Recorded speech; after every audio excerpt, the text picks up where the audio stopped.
Hey guys, it's Nerd Mom here and for the Homeschool Hangout. And I wanted to do a super quick walkthrough of the California private school affidavit. In California, I always say this is the magic hour. You can only fill out this form online between October 1st and October 15th. This is the form that if you are an independent California homeschooler, you need to fill this out.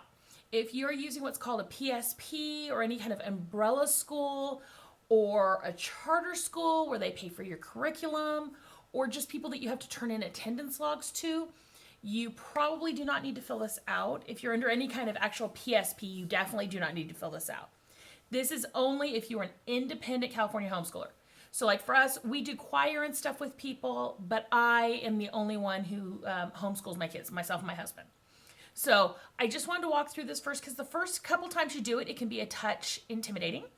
I apologize for the light. It's really bright outside and I turned on lights in here to compensate, but I don't feel like it's doing a really good job. So if I seem a little haloed and washed out, sorry. And ignore my dirty bookshelves. We're still moving stuff in here. So let's hop into this super quick. So the first one is I will include a code down in the gobbledygook to the California Department of Education.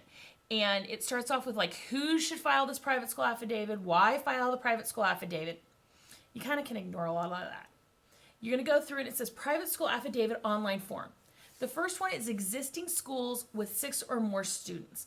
Now, I have 4 children. So if you have 6 or more children, I am not 100% sure how all that works.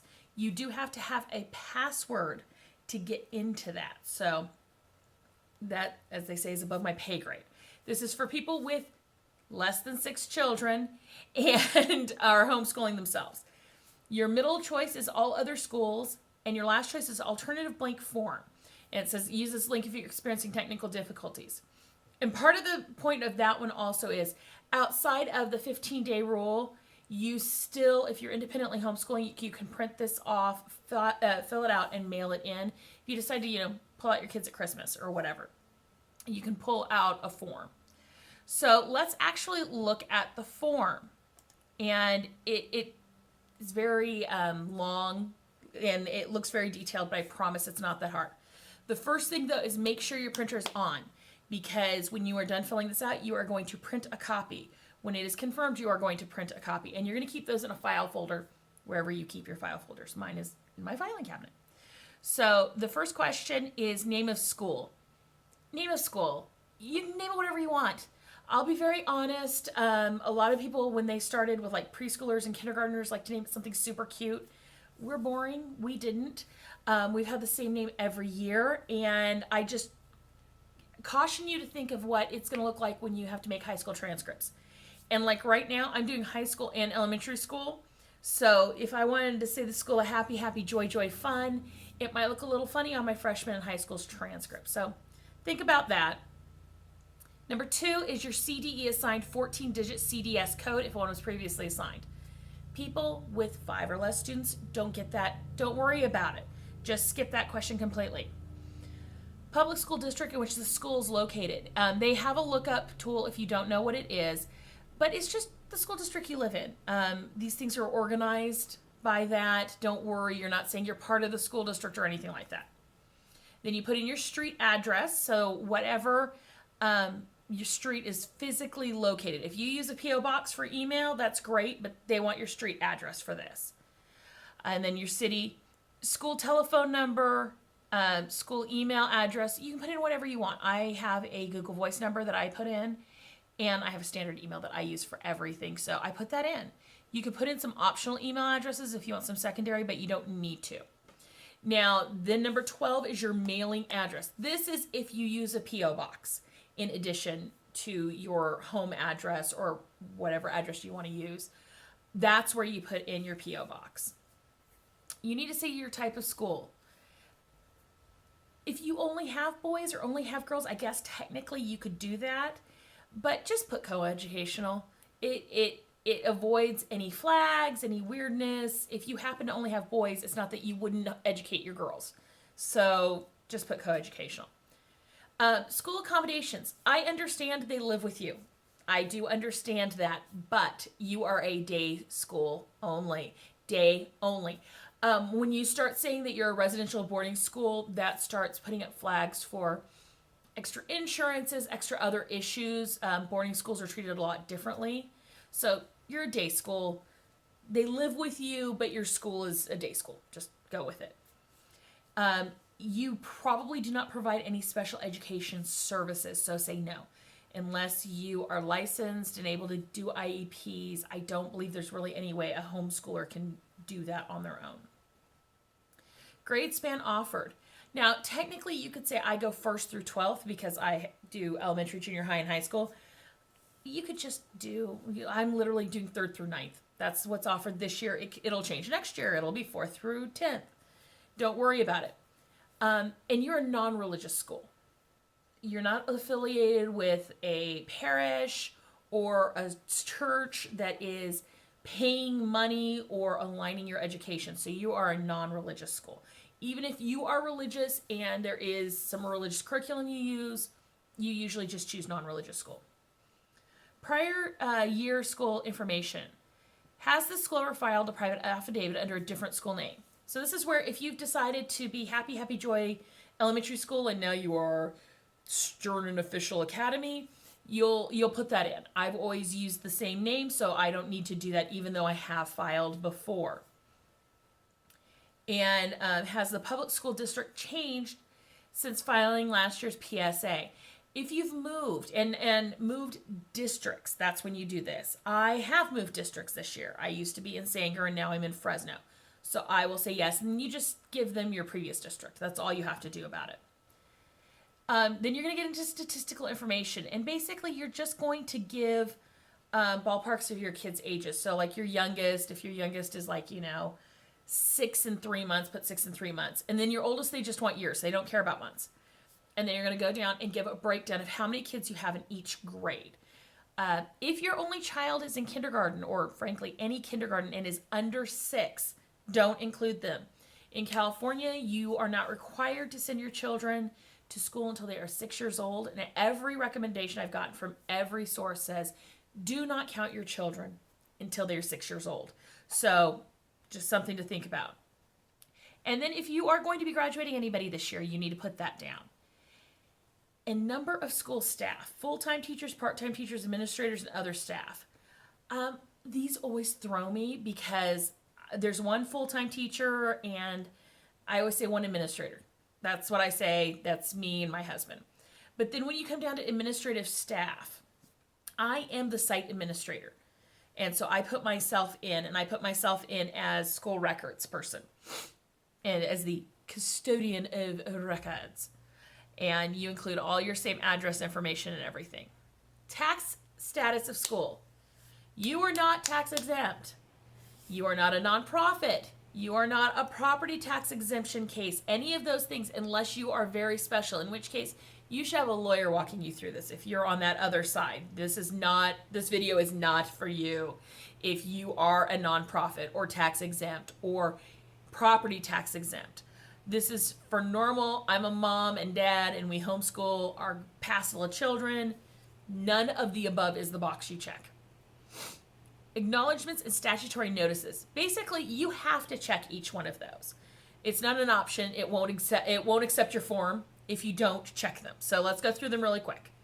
All private school affidavits are public documents viewable by the public. The private school affidavit must be filed by persons, firms, associations, partnerships, or corporations offering or conducting full-time day school at the elementary or high school level for students between the ages of 6 and 18. Preschools should contact Community Care Licensing Division of the California Department of Social Services, contact CCLD at or contact a regional office. Basically, it's saying if you're a preschool, you need like licensing and other things, and we're not your jam here. You need to go somewhere else. An affidavit is not a license or authorization to operate a private school. A big key about this is filing this doesn't mean, since I'm a private school in California, I can take in other students and charge tuition. This form does not cover that. This form covers you homeschooling your children. And frankly, just because you fill this out, the state is not granting you permission. You're just notifying them that you're doing it. So that's the other part, is that this isn't like, oh, see, the state says I can do it, I've got this form. No, the state says you submitted this form, which you legally have to do, and that's it. Okay, so then let's see. Private school affidavit does not indicate approval, recognition, or endorsement by the state. It will not be interpreted to mean or shall be unlawful for any school to expressly or impliedly represent any means whatsoever. Same thing. Just more wordy version, including an education code section. Private school authorities are responsible for initiating contact with the appropriate local authorities regarding compliance with ordinances and health and safety and all that. So if you're bringing in kids, and including zoning, if you're bringing in 50 kids into your home, charging them tuition, that's on you to set that up. That's not what this form does. When you cease operation, every effort should be made to give a copy of the pupil's permanent record to the parents or guardians. So basically just saying, if let's say you're only going to homeschool through junior high or through 4th grade, and then you're going to send them to public school in 5th grade. As a school, you're committing to create a public record that child can take to another school. That's really all it's saying. You need to retain a copy of this document for a period of 3 years. I basically just print them off, put them in my filing cabinet. Filing a private school affidavit is not equivalent to obtaining accreditation. So when you hear about different schools being accredited and these classes mean these things, this does none of that for you. This just says you exist, which it's nice to exist, so we're okay with that. A private school should not employ a person who has been convicted of a violent or serious felony, or a person who would be prohibited from employment in public school district pursuant to This school's in compliance with to the extent that it applies. This is not an issue I've seen or that I've run into. So if you're a felon of let me find the exact wording, violent or serious felony, or you would be prohibited from employment in a public school, I do not have any idea about the legality of you homeschooling. That is something, call HSLDA, call California Homeschool Network, call somebody, ask, because you may not be allowed to, and I just don't know. Not an issue in my house, so I'm not real familiar with that. The students enrolled in this private school and included in the school's enrollment total are full-time students in the school and are not enrolled in any other public or private elementary or secondary school on a full-time basis. So in other words, if you are sending your kid to another school part-time, and I say this, I don't know about the legality as far as like, some people in our area play football. And in order to play football at the Christian school, in some of the Christian schools, you have to actually partially enroll in the Christian schools. And I'm not sure how all that works as far as this form is concerned, because then you're partially enrolled somewhere else. And those may be fine because you also are only partially enrolled in those schools, so not on a full-time basis. But all those parents who say, well, I kind of homeschool or after school, when my kids get home, you don't need to fill this out. Your kids are going full-time somewhere else. This means when I file on this, the statement I'm making is that my students are not enrolled in a public school. A public school is not getting paid for my students. So it helps them kind of keep track, and I don't know, it's required. And then you have to just fill out an electronic signature. And all that means is you're giving them enough information to verify that it's you as a person. They are doing their due diligence to make sure that you're you. So like they ask you a question, you get a choice of like, what's your favorite sport, what's your favorite color, what's your favorite food. That way later, if you come back and you say, I didn't fill this out, or I filled this out and somebody else tried to modify it, they have different answers, I'm assuming. The electronic signatures are all about like due diligence and an attempt to have correct information. So that is it. That is all you have to do. You fill it out, you print it. Usually after you submit the form, it gives you another form copy that is all filled out. You print that one too. You pop it into a file folder. I only print it before I submit it in case there's a problem and something goes wonky. And I don't get the, thank you for submitting your form, you're awesome. Just in case that doesn't happen and something weird happens, I have a copy. But that is it. All the state really is asking you to do is telling them that you've set up a homeschool, you have X amount of students that are about this age. That's all you're doing with this form. A lot of people are intimidated by it because they are talking to the state. Don't be. It's nothing. It really isn't anything. I've been filling out this form now for, this will be my 9th year. filling out this form, and I've never had any other problems, or any problems at all. This goes in correlation with everything else that the state requires, which is just a handful of things. Your attendance report, your health forms, a list of what you're planning on doing during the year. So it doesn't have to be what you actually do. I know that sounds devious. That's not what I mean. But meaning, like, if you say, oh, I'm going to do this math book, and then you decide that math book sucks and you do something else, you don't have to worry about keeping an updated list. You don't have to keep grades or anything else like that. The other thing about this form is, so knock, knock, knock on the door. I hear you're homeschooling some kids, or you got kids here who don't attend. What you end up doing when you talk to those people later is you don't necessarily give them everyone's name. You just verify that you have students. You're not giving the state and saying, I am homeschooling Joey, Jamie, and Susie. You're saying, I'm homeschooling a second grader, a third grader, and a fourth grader. So don't worry that you're giving a ton of detailed information. Keep your records. There's nothing to be afraid of.